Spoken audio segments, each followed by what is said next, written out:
Hey, you're the legendary Thomas Mindred. I know you. You're that science genius everyone's talking about. So, that's your leech, right? What's your ability like? My leech can hack any bot, including Titans. No way. And make them damage themselves. That's amazing. Thanks. So, what's your ability like? Okay, so my Ravana can temporarily enter another dimension for 5 seconds. So, like a phase shift? Yep. Is that? Yeah, that's it.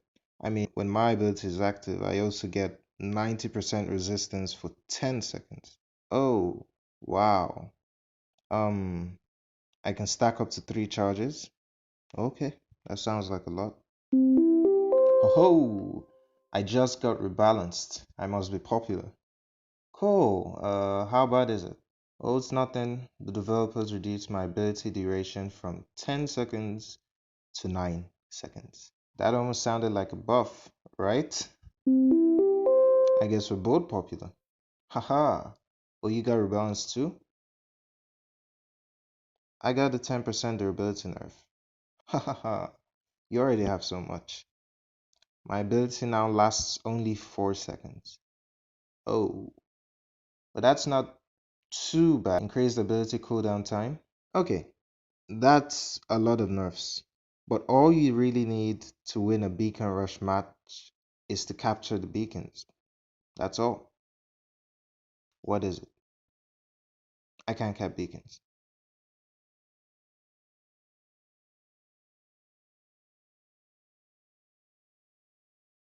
Hey guys, Zap Affiliate here, and today let's talk about two of the worst nerfs in WarRobots history, and of course, the right way to nerf. The two nerfs are the recent rebalancings to the Ravana and the Arjun, and as a result, this is the current state of the game. So I'll walk you through this clip. I noticed two enemy beacons that were less protected and I decide to cap them since beacons equal wins and beacons equal gold. And it takes 10 seconds to capture the beacon. That's 5 seconds to liberate it to white and another 5 seconds to capture it to blue. Now, this is what it looks like when two bots in WarRobots are fighting in another dimension on top of a beacon that they can't interact with. This is what it looks like, alright? This is what it feels like to play Beacon Rush with a bot that can't actually cap a beacon for most of the time because of how dependent it is on its ability. And he couldn't even change the color of the beacon, and yet we brawled for 36 seconds. And the worst part of it is after all that effort, after using 4 ability charges each, a Fenrir just comes and takes the beacon like it was nothing.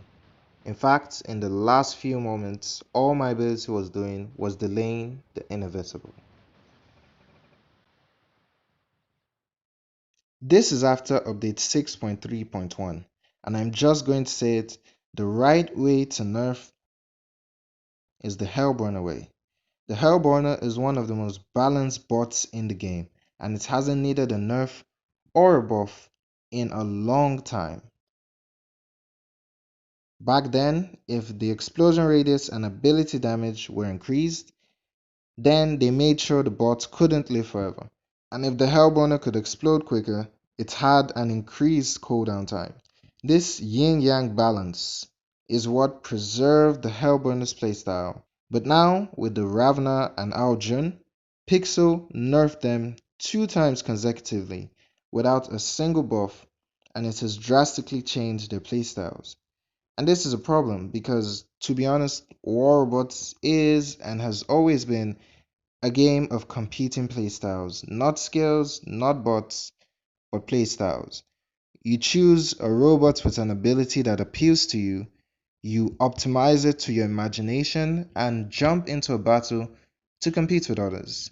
That's all it is. And this is my first rebalance rant because this is probably my first time being nerfed, at least this badly. I always follow the meta at a pace I can afford in terms of resources and time, but I took part in the December-January 2020 YouTuber challenge and luckily won a Ravana early. So I invested a lot of time and resources into this bot, and if what I have now is what I got then, I might have held on to my Haechi. And as far as the Ravana and Aljun being too overpowered, I could kill both of them just fine before the updates.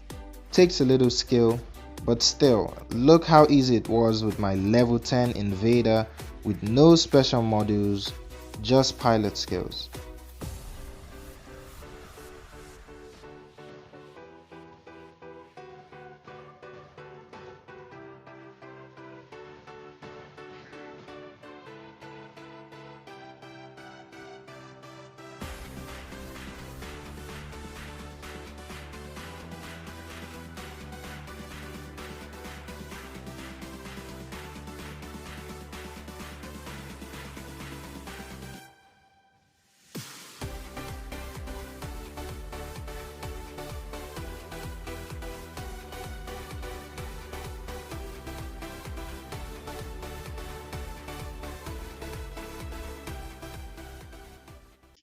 At the very least, the current Ravana gameplay is boring. Look at how much fun I was having before the update. And I'll say this, WarRobots has millions of players trying every combination possible, and it is inevitable that someone somewhere will find the perfect combination, and from there it will spread like a virus. And we've seen our fair share of perfect combinations. The Vortex Spectre, the Trident Fury, the Russian Dead Button, and the Storm Ravana was also one of these. They complemented their weaknesses perfectly. The Ravana's main weakness was it had to expose itself in order to deal damage, and so the Storms killed bots in an instant, so the Ravana could transcend with shorter intervals. And the Storm was the best weapon at point blank, as it should be, but it wasn't easy to get that close with 6 enemies, lockdown, flying bots, freeze, suppression, snipers. But the Ravana could step into another dimension and walk up to you. And so they were nerfed. But just like the community, the nerf was overly focused on one specific build. The Storm Ravana with 3 overdrives, a phase shift, the legendary pilot Arn of Poe, and the Death Survivor skill, all at MK2.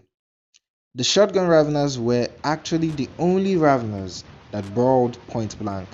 Every other build used more strategies like corner shooting, reloading, range control, hiding in order to heal, and the nerf ruined a lot of that. To get a better picture, let's compare the pros and cons of the Transcendence ability before and after update 6.3.1. Okay, so before the update, we're starting with the pros, which are the good parts. Ability chaining. Back then, it was very easy and convenient to chain charges. Usually, when you're done with the 2-3 charges, you have another one ready. So, the ability was very handy then. And if you played it right together with Arn of Pro and Death Survivor, you could chain 7 charges uninterrupted. Then reload sync. Okay, most brawling weapons like the Tyrant, the Pulsar, the Scourge, they have a reload cycle of 5 seconds. And since the former Transcendence ability duration was 5 seconds, there was a synchronization between them. All you had to do was empty your weapons before transcending, and once you're out of Transcendence, your weapons will be ready to go again. High speed boost, then invincibility. This basically what it does is if you transcend while you have a status effect on you, lockdown, freeze, suppression, etc., then the effects are completely cancelled when you're back. Although technically within those 5 seconds the effect time would have expired, and then you'll be immune to all sorts of ability and weapon damage. Now for the cons. First of all, no healing. The first module I ever tried with the Ravana was the advanced healing module in an attempt to imitate the invader and live forever, but I soon realized when you're transcended, you don't heal, and in so many instances, you waste the charge. And this actually affects drones as well. So, in order to heal, you must expose your robots to damage, which is a contradiction. No firing. When your ability is active, you can't be damaged, and ironically, you can't damage others. But it creates a unique drawback for weapons like Tyrant Pulsar, Wasp, Punisher that have manual reload. Since you can't fire while transcended, it also means you can't reload. So, in order to reload, you have to empty your weapons and expose your robot to danger, damage, which is another contradiction. Automatic deactivation. The Transcendence ability, once activated, lasts for a specific amount of time that you have no control over, and you're automatically brought back to the normal dimension. So, this makes your strategy more predictable since it's easy to counter 5.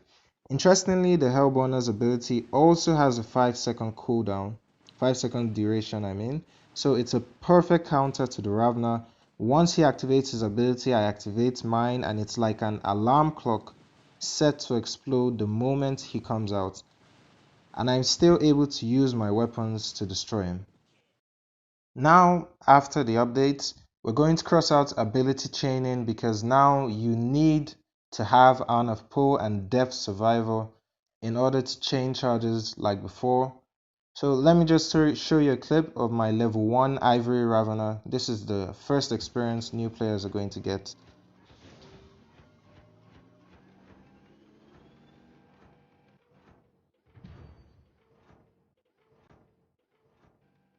We're also going to cross out reload sync. The ability duration was reduced to 4 seconds, and since the minimum reload time of WarRobots weapon is 5 seconds, as it is now, it is out of sync with most of these brawling weapons we normally use on the Ravana. And the high speed boost is now a moderate speed boost. The Ravana depends heavily on its ability for mobility, and so a 20% nerf to the ability duration, that's from 5 seconds to 4 seconds, also affects the robot's overall performance. The invincibility, it's still invincible. But then, that's not the end of it. The cons, they've added a new disadvantage, which is you can't hold or capture beacons when your ability is active. And now the Transcendence ability looks more like a negative status effect than an actual ability. Now, I mentioned before that the current Ravana gameplay is boring, and Pixonic put it best in the update notes for update 6.0. They said the Ravana is too unforgiving, every move counts. That's exactly how it feels now post the nerf. And as a result, the playstyle has drastically changed. WarRobots.net describes the Ravana as a heavy, well-protected brawler, but I've always seen the Ravana as a versatile brawler. For every bot, there's always a moment when you predict your death. You know ahead of time that there's no mathematical way you can survive that scenario. No more cards to play. But the Ravana is a bot that can change the future, and if played well, you always have a card to play. That's its versatility. So you predict the outcome of a brawl, and if it's not favorable, just transcend and change the conditions. You could reposition yourself to an optimal range depending on your weapons. You could bait an opponent into emptying his rockets. You could get behind cover and corner shoot. You could get into a friendly shield, look for a friendly healing bot, or just stack up charges and run away. At least before the nerf. Now we're at the fun part of this video. I have a few suggestions for Ravana rebalance, and I've divided them into tiers for the love of WarRobots. Tier 1, Transcendence Acceleration. At this point, this is the least you can do. Please increase the speed boost while its ability is active to compensate for the lost mobility due to the nerf, and it's also going to reduce the amount of charges needed to perform simple maneuvers like running into cover. Luckily, I have a perfect sample. In this clip, my opponents had 3 beacons and we had just 2, so Adamant Roadhog activated, and I have the golden tier 4 Roadhog, which is 25%, and this is just how its mobility looks. It takes 1 charge to go from here to here. Tier 2, relative reload. With some attention to detail on your part, the Ravana can't interact with beacons because it's technically in another dimension when it transcends. So, in that spirit, time should be relative between this dimension and the transcendence dimension, allowing weapons to reload faster while transcended to fix the reload and reload sync problems I mentioned earlier and help us save some more charges for other things. Now, I won't do the numbers myself, but my idea is an approximation effect. Weapons with reload times of 5 to 7 seconds, for example, could reload in 4 seconds and require one charge only. Weapons with reload cycles of, say, 10 to 15 seconds could reload in 8 seconds, which is 2 charges only. That kind of thing. According to WarRobots lore, modules are a Yandy Ventures invention. They made equipable replicas of robot abilities, for example, the jump module. And hence, the transcendence ability, which is a Yandy original, should have a superior mechanic to the phase shift. So, this activation system is a unified meter containing 3 charges as before, but now each charge will be divided into 4 charge units and the ability becomes a simple on or off switch. When active, it consumes 1 charge unit per second, and if a complete cycle, a complete charge, that's 4 charge units, is consumed, it automatically starts with the next charge until charge units are depleted or the commander deactivates the ability. As you can tell, this is just a reimagining of the current Transcendence activation system to allow manual activation and deactivation to make our tactics less predictable. There would be a minimum activation threshold of 4 charge units, which is equivalent to 1 charge. There should still be visual markers for each charge and charge units, and the reload would still be 4 charge units every 15 seconds as before. Here's a humble illustration. Tier 4 Phasable Map Areas. Tier 4 is normally when things get crazy in WarRobots, and we're going to do the same. If your Ravana transcends on top of these bridges, then you should phase to the bottom. It could be an interesting strategic development, allowing you to ambush people below and clear the beacon completely.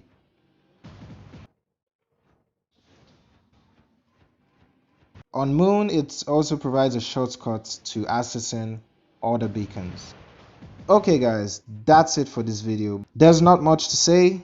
Ever since its release, the AJ has been meta, weak on the ground, but the damage powerhouse in the sky. The Algin influenced a lot of modules that came after, and also the brawls between flying and grounded bots influenced new strategies in WarRobots like effective use of cover and blind spots. Most intense duels, or rather some of the most intense duels, involved an Aljun because of its high risk, high gain ability. The Aljun pilot had 10 seconds of dragon flight, 1 second to ascend to a fixed height, then from the remaining 9 seconds we'd use 5 seconds to choose our prey and 3-4 seconds to make a tactical retreat, which was the most important part of staying alive on the ground for the next 20 seconds. So chase and retreat, but the fact that there's virtually no cover in the skies makes the Aljun an easy kill for snipers with quantum radar or titans with quantum sensor, and other modules like the phase shift and lockdown counter dragonflight effectively. Phase shift wastes 4 seconds and could force the Aljun pilot to make a tactical retreat, and if you lock down an Aljun, it's going to fly up as a defensive measure, but 5 seconds would already have wasted. I use this tactic over and over with this random Haechi.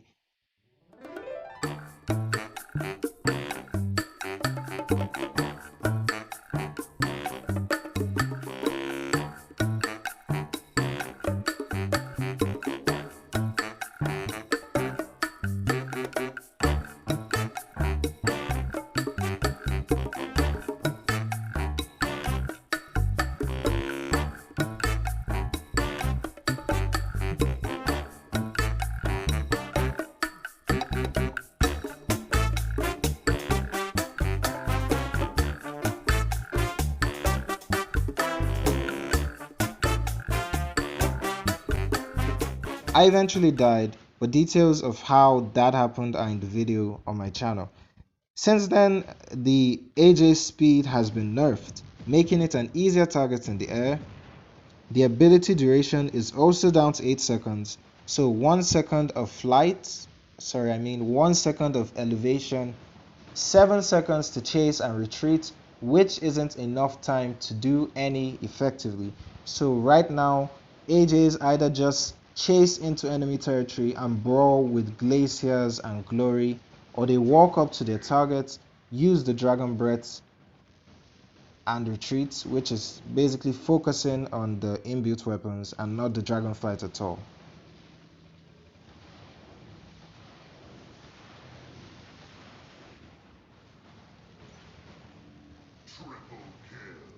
For the Aljun, I'd suggest a major speed buff for Dragonflight so we can still go the same distances but in a shorter amount of time. In the Apple Showcase event some week ago, WarRobots Remastered was showcased.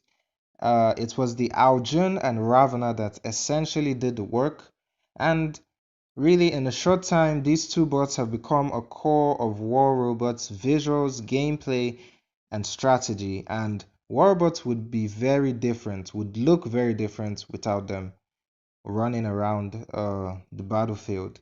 I'm sure many players have taken the Raveners off their Beacon Rush hangars and switched to flying bots that are not as grounded as the Aljun. Thanks for watching, guys. Leave a like, share, subscribe. Pixonic, please consider rebalancing these two bots, and as always, stay humble.